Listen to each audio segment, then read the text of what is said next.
Yeah, we'll we got it. No, it's fine. Are you fine with that?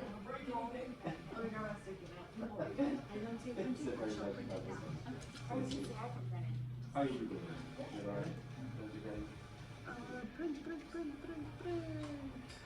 Oh no, we'll speak up a little bit. I mean, I don't have a microphone on, so I don't know how much you'll hear. We'll see what we can do about it. Okay, well, first things first, we've met before, but obviously my name is Dr. Bentley, okay, and I'm a wellness expert. Now, what does that mean for us, right? So it means that we're not just as doctors here. It doesn't mean it's Dr. Lau or Dr. Cameron or myself. We're always here to make sure that we're making sure we take care of everything. We're not here just worried about your pain right now. We're worried about your health in the future, and that's what we mean by that, right? But basically, I'm going to be telling you a lot of things tonight. Basically, all the things that the insurance companies are telling you, what the ads on TVs are telling you, especially not what the pharmaceutical companies are telling you. But basically, you're truly meant to be healthy, right? So being healthy is normal and sickness is abnormal, but somewhere along the way, we kind of got out of hand with that. Sickness became this new normal, and the real health became abnormal. But the people that we trust with their healthcare up until this point, and time and time again, have been sold this lie. And basically, the cost of actually believing in that lie is going to cost you way more in the future. And I promise you, it's just going to not be the right way you want to go. But now, let's talk about this. So first things first, I want to say, well, thank you. I want to thank you all for being here. We really appreciate it. It means a lot to us because we know that this is the first step that, like, well, we know you guys are serious about your healthcare, and we want to make sure that we get on top of that over and over. So I do want to tell you some things. I want to tell you where I'm from. Okay. So I'm from Northwest Indiana, and this is the reason why I got into healthcare and why I got into chiropractic care all throughout these years. But I'm from Northwest Indiana. I'm from LaPorte County. We're the #1 place in the United States for opioids in the United States for a very long time. Okay, so I actually lost my father to a heroin overdose when I was 7 years old. Okay, so that man died when he was 26, and I'm not 28, and now I'm older than that man, and it's kind of hard to rationalize that for myself sometimes. But, you know, as it goes along, it's decisions I've made up to this point that really led me to where I am today. Now, I always knew I wanted to be a doctor, right? The only thing I knew for definite is that I didn't want to be the doctor that's prescribing the medications, keeping people in my community in this pain cycle. Because it seemed that people were getting injured or in pain, getting prescriptions, calling it that prescription into heroin overdose or anything ever else, and basically they become unwell to that. But, so I decided I wanted to be a physical therapist. So at one point in time, I really went head deep into the physical therapy world, went through all the undergrad classes and everything else. But somewhere along the way, I found a great professor, by the name of Dr. Bentley. He's a chiropractor in Northwest Indiana, and he told me, hey, you should really think about trying this thing. And I never looked back. It's been the greatest thing I've ever done. Okay? So, now,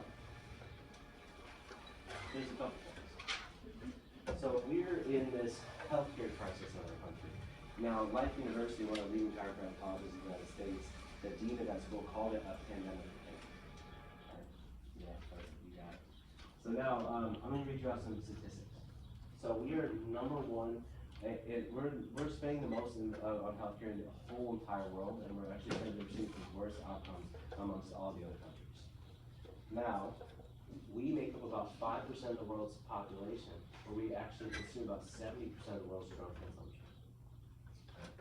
Now, 1 in 31 kids right now are diagnosed with some form of autism, but by the year 2054, they actually perceive it to be 1 in 2 that are going to be diagnosed with some neurocognitive disorder, whether that be ADHD, autism, all these other different factors obviously that go into that category.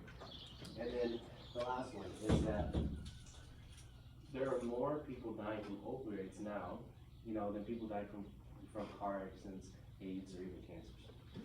So that's huge. We're dying in a lot of different numbers from just different types of prescriptions and everything else, and that's just not really the way that we look at healthcare. But let me ask you something. Do you know what the 3 leading causes of death in the United States are? Can we guess 1 and 2? No. Well, first one is heart attack, heart disease. The second one is cancers. And number 3 is properly prescribed medications, or medical errors, what they deem it to be. Okay, so somewhere, some doctor of any kind that can prescribe medications, whether it be an MD, DO, surgeon, or any of those lines, has made a decision, but it's ultimately led to someone's death because it was the wrong thing to do in that moment. Now, and that's not to discredit the medical doctors. They do wonderful things that they want to do. But basically, there's different ways that we want to manage healthcare, and medications, surgeries, and everything are probably not the first ones we would go into. Okay, let's do this. So when we're taking a look at it, it's not just, well, it's serious stuff, right? Like it's a crisis that we want to believe in and all those other things, because we don't just see the individuals. You know, we're taking care of families here. And you know, as you walk around the office, you're going to start to see, you're going to see the dads. You're going to see the dads that aren't able to, you know, be well with their kids and take their kids out to, you know, their games and spend time with their children at any time. We're seeing the mothers. We're seeing the mothers that aren't able to take care of their families at home. You know, able to uphold the household or even just do the things they want to do. And then the last ones, and arguably the biggest one to me, because I'm the pediatric chiropractor here. I see all the babies. I see all the kids. But we're seeing the kids and the children that are growing into these problems that are growing into their bodies the way that they need to. You know, they're suffering along the way because they're not able to do the things that normal children should do, that's being enjoyed, things that life has to offer. But, so we have two stories here. So basically, recently we've had a mother come in and she had a painstaking story because she had to admit something serious. So basically she came in, she had chronic migraines, and she just had a baby. The baby's about 2 months old or so. And basically she had to confess to us that she had to put the baby behind 2 closed doors while it was crying because she couldn't handle it, because how bad her headaches would get. Now, and that's really serious because she's seen everybody. I mean, she's talked to the medical doctor, she's done all this and all these other things, but she really hasn't got hold of the headaches until she came into our office. You know, again, looking at the spine, looking at the central nervous system was able to get her the relief she was looking for, not only for her to take care of the family, but to take care of the child. And then in the next one, we had a dad, you know, not too long ago, it's probably been a year or so now, but basically, he came in and all he wanted to do was just play football with his son. His son was 10 years old at the time, you know, started Pop Warner and all these other things. But basically, like, his back hurt so bad, he was able to practice with the son, go to the games. And even at times, especially when it's a big player, he wasn't able to even watch the highlights because his back hurt so bad at times. So again, those are the people we're seeing on the day-to-day, and we make sure they take care of them wholeheartedly, not just the pain of the moment, but also so they can progress and take care of the families as they need to. Now, a couple of things, you can go ahead and switch to the next one. And we'll get to that one in a second. But basically, we look at the past, present, and future. You know, myself included, I don't know about you all, I'm sure you guys are here for a reason. But everybody's gone through something where they've been injured, and they're able to make sure that they've suffered some injury that's not keeping up with what they want to do. You know, whether that be missing family functions, you know, maybe it's missing things at work, maybe it's calling home sick, maybe it's just not being at home and being present. Now, the present, it's really as well, what is happening to your healthcare now that's put you in the position you're in today? And then what are the things you're doing to make sure you get out of that pain, out of that pain, that you should be doing? And in the future, and the biggest thing about this is what would happen if you did nothing today? If you just did nothing about the problems right now, what would happen? And the biggest answer is most people say it's probably get worse. And that worse is different for everybody, right? So when we're thinking about worse, it's if, you know, athletes are able to perform and do things and do the passions on the field and wherever they are. It's the people that are wanting to go hiking, the people that can go hiking, or even do something as little as play video games. Some people just like to sit home and play video games. Whatever it may be, that thing is keeping you from moving and getting back to work. But the 5, like most misleading words in the English language is, well, maybe it will go away. Okay? We push this stuff off so long that it creates long-term issues, and it's hard to reverse that outcome. You know, if we can catch things early, we can make sure that people aren't suffering from these issues on the day-to-day, and actually making sure that they're not suffering these long-term issues of, hey, I don't see them. You know, I'd love to see you, but I'd rather not have to take care of you and pay more money. But you can choose a different future. You know, just like, you know, my dad chose his things, and then I chose mine and things I need to do. But basically, you can do things, you can make decisions that make you look good, feel good, and also make sure you're healthy for the future. And that's what they're all about. But I don't know what's on that stage. Pretty cool. Okay. So, now Andrew, I know I did this talk with you, and all of our talks are a little different, but we always go through this spine talk really until we're blue in the face, because it's really how we take care of you. It's really the reason why we get people better and why we think this way, right? Because this is pretty much the heart and soul of chiropractic in a nutshell. So obviously this is a model of your spine, right? This is the front end, here's the back end. All of these bones are your vertebra. These are the discs that separate between kind of like cushions. But these nerves going across these two bones across the entire body. And that's really important. Why? Well, because the brain sends up here, sends signals down the spinal cord, not these nerves, to your body have function. And basically these bones move. They go forward and backwards, they go left and right and side to side. But when they misalign themselves, they do something that's really funky combination. So they can go forward sideways and turn, and backward sideways and turn. And what that does is it creates a serious condition called the vertebral subluxation. Now, vertebral subluxation is a condition of two bones that misalign itself, that choke that nerve off in that area, but actually drains the nerve supply that goes off to it.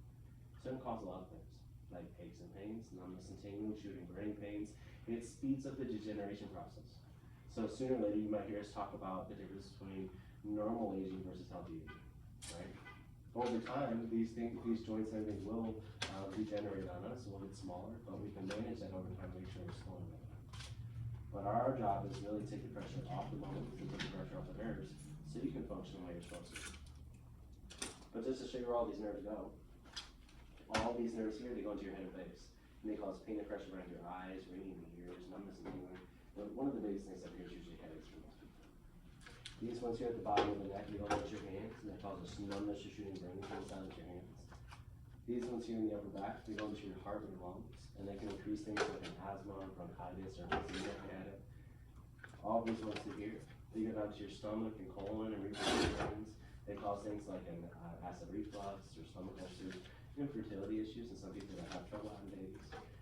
And like I said before, I'm a pediatric chiropractor here, so I do like to see other people's babies and try to bring them in the office. But this is a really big place down here for constipation for the little ones. Now, all this stuff here, they go down to your lower back and they cause lower back pain, but these also go down and cause that numbness or shooting brain down to legs. You know, so that's usually a big one. Make sense?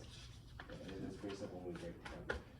But now, we go through what we call the big five. So it's going to sound really similar to what I was talking about. But when we go through the big five, I don't know, if you cross the next one, you can switch to the next one. Yeah. But the big five really is the first one. Well, what is a subluxation? Let's talk about that. Right? They say it's a condition of two bones that misalign itself, that choke the nerve off in that area, and actually drains the nerve supply that goes off. Right? So what does it cause? What does subluxation cause? Because most people just think of pain. You know, it doesn't have to be pain, it can be a lot of things. We just went through all these things, whether that be through acid reflux or constipation, whether it be heartburn, whether it be through just general allergies, you know, all of those things are affected by the nervous system. The whole body's run off the nervous system, so on. Now, and number three, well, how do you get them? Like, what causes subluxations? Most people think of injuries, right? People think of slip and falls or car accidents or sports injuries. Sports injuries is a big one that come into the office. But that is true. It does shape the way your spine has to move because it's artificially shaping the force. But it's usually things we're doing all the time, every day. So basically, if we're sleeping wrong over and over again for years and years at a time, if we're sleeping 3 hours a day, we're really not meant to sit that long. Our bodies aren't meant to do that. But the stress that's coming on through our day-to-day movements are what causes these small breakdowns in the spine that causes subluxation. And that's what they usually cause. Number four, well, how do you know you have it? Right? So basically, in our office, and all of you went through this. I don't know, have you all seen different chiropractors before? Is this the first chiropractic experience you've had? Yeah. First one for you. Well, if you ever get to experience another one, hopefully we can keep these on to happen. But basically, if you ever get to do that, if you're moving somewhere else, not all offices would say. There's not. You know, sometimes it's a basic exam. It's how you doing, you know, sit on the table, let's get you adjusted. Our office doesn't do that. We're just really into not guessing. You know, so when we're going through this, we go through full posture scans, you know, mild vision, we go through full exam presentation, x-rays. We go through all this different feedback so I know exactly what's going on with you right now so I get you the best care input as possible. So the answer is, well, get your spine evaluated. You know, whether it be some doctor, someone that's competent enough to actually give you the answers you're looking for. And then the last one is, well, how do you get rid of subluxations? Right?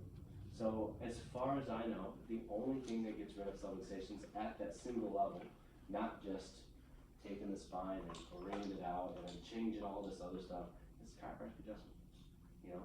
So basically we're adjusting at one single level at one time, so we know exactly we're affecting that one nerve at one time, so we know exactly how well it's affecting the overall. So that's how we get rid of this. The chiropractic adjustment does just that. So now we can talk about this. So basically, when we're talking to this class, we really want to promise you what we call better results faster. That's why we named this class the BRF class. So let me take a look at your defining. Oh. Yeah. So basically, the first one. So if you think of like a three-legged stool, right? So if you take one of those legs out of the stool, that's going to tip over. And this is kind of why we kind of form carriers this kind of way. So if we look at the first one is the adjustments in the middle. Okay. So we set up care plans in a linear fashion, right? So whether it be starting at 3 times a week to 2 times a week to 1 time a week or 2 times to 1 time or whatever else. Because for one, we need to get your body used to this new proper alignment. Now imagine if you just had like a row of dominoes, right? You knock them all over and it's a really smooth transition. But if you take 1 or 2 of those dominoes out, you lose that momentum along the line. That's the same way as, well, if whatever agreement we came to, whether it be to see you twice a week or 3 times a week or whatever else, we just ask you to keep that because we don't want to lose any momentum for you, so we get you better as fast as we can. Now, number 2 was corrective exercise. So once we get the body moving, getting where it's supposed to be, we want to stabilize the spine with corrective exercises so it can stabilize the small muscles on the outside of the spine, so the bones don't move back out of its proper position, but also so you can maintain it if you're moving. And then the last one, was breaking bad habits, right? So, admittedly, we do have to do better about this. And I always invite you to ask any question anytime, because anytime that you can come back for an appointment, that time is completely built out for you. We want to make sure that you can ask the questions, you can, get as much value out of the doctors at any given time. So if you have anything you want to ask, just let us know, because that time is for you. But in the meantime, we want to make sure that we're asking questions and also breaking down your day-to-day to find out what's causing these subluxations to come on more often. So if we can find that issue, we can kind of reverse engineer it, and then we can slowly get you out of the things that are causing that pain to keep circling back through, right? So that's breaking bad habits. All right, let's switch it up. Oh, you're fine. So you can go ahead and start it. I'll kind of catch up with it. But basically, we're gonna go through some stories. Okay, some patient stories. So this is Ephraim. So Ephraim came in. He was really struggling with a lot of pain. He had pains that shot down to both his legs and was keeping him from standing upright. Every time he stood all the way up, that pain shot down his legs. He really couldn't handle it anymore. So he came in on his with his cane, standing about 5'4" tall or so. And our tables, they're the same tables back there. They raise up because they say he wouldn't be able to lay down flat. So Dr. Lau raised the table up here, and as you can see, he's using this old tool here.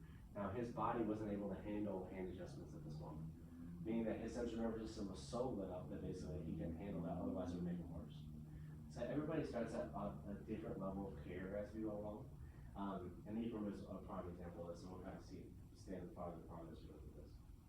So he did feel better for about a couple seconds there, but you can tell that like, hey, it wasn't running up, so he has to lay back down on the table. He was hurt pretty bad.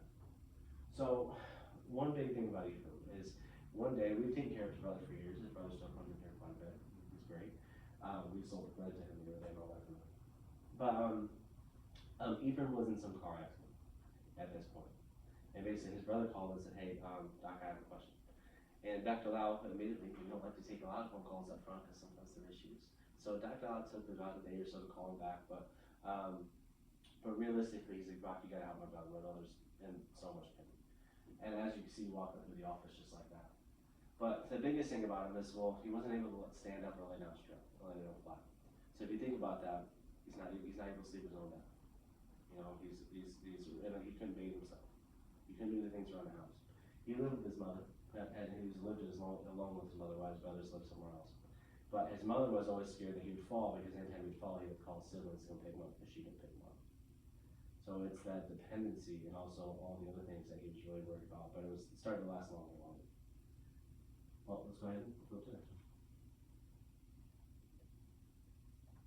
No, I think you're right. You just go to the next one. There we go. So the biggest thing to note is that Ephraim went to everybody.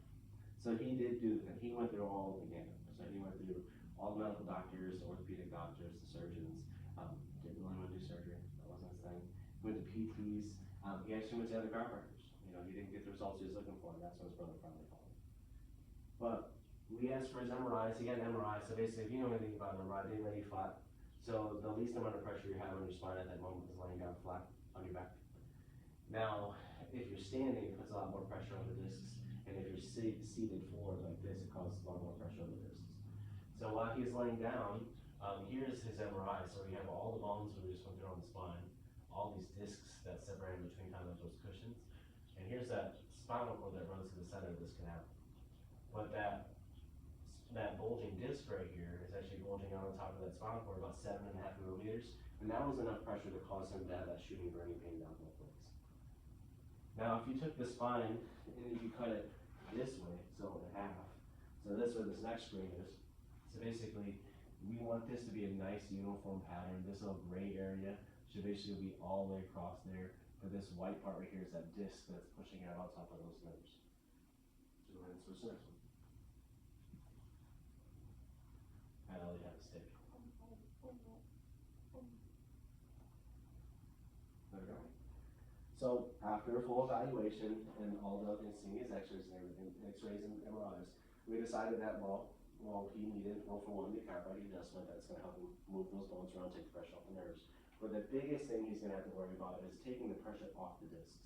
So decompression therapy is the reason why we recommend that so often is because if we have a disc that's compressing on the top of the nerve or into that spinal canal, the only thing that can separate that out is to gently pull the spine, suck that disc back into blood and nutrients so it can thicken back up and decrease the herniation. But looking through this, obviously the office was a lot different back in the day. So the COVID things, you know, the big mural in the back with the beach theme. But while he's laying on these tables, you can see we stacked him up with pillows. It's because he still couldn't lay back all the way flat the way he wanted to.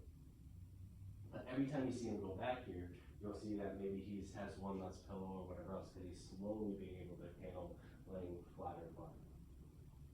One of the biggest things he asked in the office was, well, every time he came in, he said, well, Doc, why am I not being adjusted like everybody else? Why are we using this country? Why are we doing that? Well, it's just like I talked about before. And so there's a lot of times where you are in this state of overdrive or inflammation or just stress overall. And basically, if we adjust you with our hands, we can make it worse. So everybody starts at their own pace.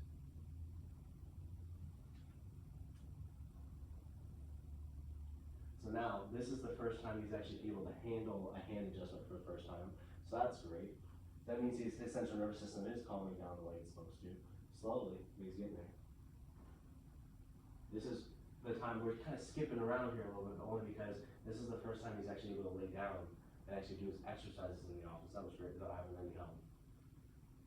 And this is the first time he's able to lay flat in the office, straight on his belly, which puts the most pressure on the spine.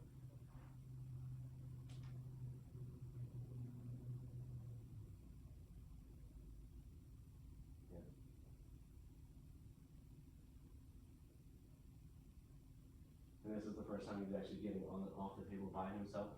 He didn't have to have anybody raise the table up or down.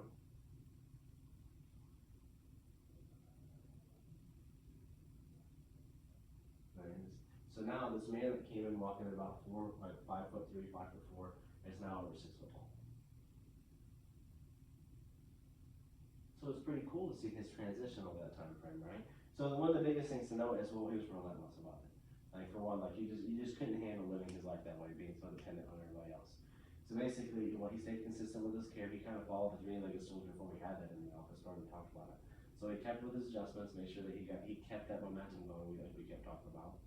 He was able to decompress his spine, and also the biggest thing is he got the referral that he needed. You know, what we're talking about, most people don't find this in the office through normal means, whether that be through a referral from a friend or family, or maybe it's they're in so much pain they have to go see somebody they don't know who, or maybe they saw everybody and they're not getting the answers they're looking for. We usually see them at the end. You know, I wish it was the other way around. I wish people found us first. You know, but it's just not the way the system's set up at the moment. Okay. So go ahead and do that. So I believe we have post MRIs next. So here's his MRIs again. So this is that first one where we have that 7.5 millimeter bulge on this side. Here's the same thing here. We can still see it's herniated, but basically that says, you can't see this on number, but that says 4.5 millimeters. So over about 4 months of period of time, we shrank that about 3 millimeters. So that's just enough pressure to where it's taking off the pressure off his spine so he can function the way he wants to. Now, does that mean that his work's over? No. We still got some work to do, but at least got him out of the positions where he's rolling where he needs to be. That's right.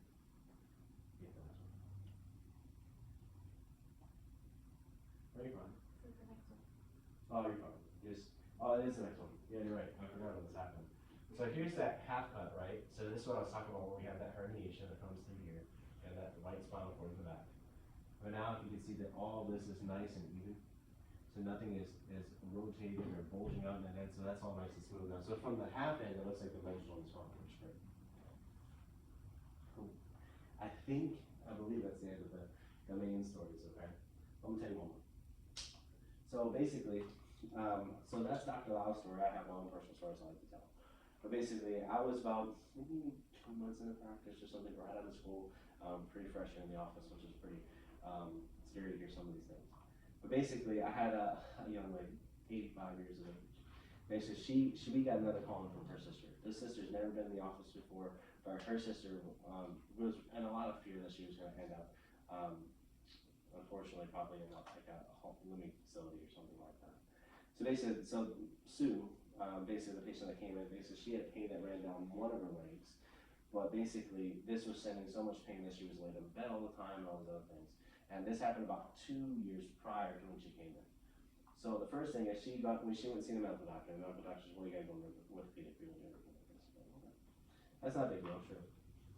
And then the next one, well, he went to the orthopedist and the orthopedist said, well, I don't think we're gonna do a lot here. I think I need to send you to surgery. And then the surgeon looks over and basically says that these hip joints right here are moving too much. I don't know if that makes much sense to you. I think my hips are supposed to move. I think it's meant to make me walk. But basically, her hips are moving too much. So what he did was, this surgeon basically took a rod about this big, and he fused her hips together. Okay? So, I don't know about for anybody, but especially for an 85-year-old, I don't know if a surgery that intensive would probably be the best likely outcome for her at that point. But about a month and a half later, she's like, Doc, I'm still in a lot of pain. Like, what do I do? What's going on? He's like, well, your hips are moving too much, still. So even after fusing the hips together and all those other things, he opened her back up for another surgery, opened everything up, and he put this synthetic like cement over the little holes where he put the screws around. Closed her back up 2 months later. 2 months later, Doc, I'm in a lot of pain. What can I do? What's going on? So this is dramatic, but this is her words, not mine. It's not dramatic because that's her way of saying it. But basically, when he released her, he told her that, well, I need to refer you to somebody that can help you. I need to refer you to someone that is better than me, but I don't know anybody better than me, so I'm going to have to release you. So he released her, and then a year later, this is when her sister calls. Her sister calls and says, you got to help us, we got to figure this out. She comes in, walker, 85. The only thing she really wanted to do is lay up and plant in her garden. She was not doing too much during the day. But basically, the only thing we could do is what we can at that moment. So I told her I couldn't do anything what that man did to you in that moment. And once you fuse the spine anywhere, whether it be here or down here, that all this doesn't move anymore. So basically it causes everything else to move way more because this has no motion down here. So what that does is it wears out these joints. It makes all these wear out. So by the time she got to me, all this here was pretty out of whack too. So the only thing I recommend to her is basically the adjustments. The adjustments would do her fine. But obviously we're not adjusting any of this because none of this can move. Opening up these joints here to make sure that they're nice and open so those nerves can breathe the way they're supposed to. And she's pretty good. She was awesome. She was pretty religious about it. For about 4 or 5 months, she was in here 3 times a week, 2 times a week, maybe. About 5th month comes along. 1 week comes by and there's no sleep. Okay? She's completely, no call, no show, didn't call in or nothing, and it's pretty out of character for her, so I give her a day or 2. Basically, 1 week goes by, 2 weeks go by, 3rd week goes by. I finally get a call that says, Doc, I'm going to be coming in. My pain's gone. I'm back in my garden. I'm doing things I want to do. And that's pretty cool for me. Especially for a newer doctor in the office, someone that really hasn't, has a ton of experience coming out of school. But to help someone in that manner, it's pretty powerful. And that's the things that chiropractic can do, especially if we can focus on the spine at a singular level and not just tossing pills or surgery and all these other things at it. And just like I talked about before, she was referred to by someone else. Most people don't find us that way. I really hope that people can. But same thing. It doesn't matter where you guys are on your journey of your healthcare at this moment, whether it be through wellness, maintenance, maybe you're just trying to keep up with your health, maybe you're trying to solve different issues. We're here for you any part of the way. But in the future, if you know anybody that you know that is struggling with an issue that can't figure out what the problem is, send them our way. Maybe we can help, maybe we can't. But, you know, at least it's a try. But, that's all. Think about my husband, he's going through that right now. I get it. One doctor thinks it's carpal tunnel and the other one thinks that it relates to his neck, and so now he's back and forth and. Right. Yeah. Getting ready to do an MRI and. Sure. Yeah, and then just to give you a perspective on that, yeah, it's right. Like the carpal tunnel can come from many places. It can come from the neck, it can come from the shoulder, the elbow, or the wrist. Now, on the other side, so what's the options? You know, well, you can get an MRI, but is it gonna change the outcome of the care, right? So, because if you go, no matter if they got the MRI or not, you know, that's, what they're trained to do is to fix you through surgery, right? So they're gonna recommend surgery. And if you're not comfortable with that, find somebody who can help you in the moment. We just wanted to try physical therapy. Yeah. Yeah, so physical therapy is great. Now, the thing about physical therapy is that they're worried about the big muscles. They're worried about the big muscles. They're stabilizing spine, stabilizing joints. And basically big rehab stuff. Now, you can stretch stuff, you can strengthen it, you can do all these other things, but if you're not correcting, you know, where the compression is on the spine or where the nerves are at, basically that stuff is just gonna band-aid it for the moment. Now, and that's where chiropractic comes in. That's a good distinction. I just had my sister here the other day, Friday. She's looking to become a physical therapist, so she shadowed one of my buddies here. He's in Linden, and they went through the same conversation. Like he basically told her that, like, well, we're a lot more rehab functionality. We're making sure that people can move the way they're supposed to. But chiropractic's a little bit more specific, right on the nose. This is what we're looking to do, right? And same thing. So if the carpal tunnel is coming from the neck, we'll specify the neck. We'll isolate it. We'll open up those nerves and get you back to normal without that surgery, pills, or anything else. It's worth a try. Yeah, but the MRI, worst case scenario, is not going to change the level of care. It's just going to tell you where that problem is. It's different. Do you have any questions about anything we've gone over tonight? Well, I'm going to give you a copy of Dr. Oz' book. I'm going to give you some coupons as well. Basically, they're referral coupons. So basically, again, if you just know anybody that you think that we can help, and basically that you can introduce them into a new option, you know, we'd love to have them. And we'll let them know. We'll let them know if we can help them. If we can't help them, we'll refer somebody that can help them. But at least we'll give them options, right? Not just stuck in that same pain cycle we keep talking about. Okay. Perfect. All right, let me grab these for you. I think they're ready. And for any direct family, like your husband or like any like direct family, the same insurance are covered. Oh yeah. So